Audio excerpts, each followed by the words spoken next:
ভাই আসসালামু আলাইকুম। ওয়ালাইকুম আসসালাম। আরে ভাই সমস্যা হলো কি, আমার ভাই এই যে বিদেশ থেকে একটা সিডি দিতে, সিডিটা তো আমি বলছি দেখেন তো, অশিক্ষিত মানুষ ভাই, এটা আমরা লেখাপড়া আছে স্যার, দেখেন তো। তুই পড়তে পারিস? একটু পড় পারবো? ভাই এলে যে লেখা এলে তুমি পড়বে পারবে না ভাই। আচ্ছা একটু পারবো? ভাই এলে লেখা দেখি তোমার স্যাপ হাতে বন্ধ হয়ে গেছে।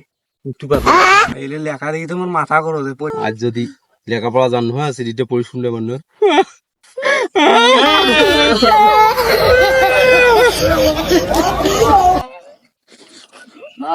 কি হলো, ভাইটা মরে গেল না থাকলো।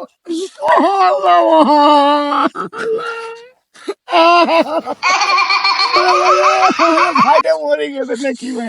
এ ভাই কি বাবা তোর কাম শুন গে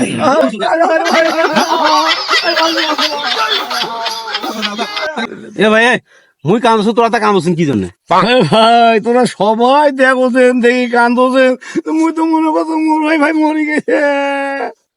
তোরা সবাই কান্দোছেন দেখি মুই মনে করছো, এই জন্য তো ভাই মুই এই গল্প পাবো তোমার।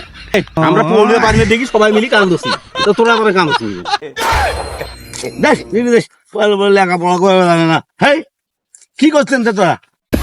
তাহলে তোরা একটা কোনো বসিয়ে আছেন ফুল প্যান্ট পিন্ডি, মনে করছো কলেজে ছাত্র মাত্র বসে ওঠে না, তা দেখি না ভাই। তা তোরা একেবারে ফুল প্যান্ট কি শিখছেন তোরা? কোন না বলছেন কোন ক্লাস পড়ছেন? হায় হায় হায়, এটা কি মূর্খ ছেলে ভাই। আরে আমি তো ভালো জানি ভাই। In class com matric pass করছো, কম লেখাপড়া করছো।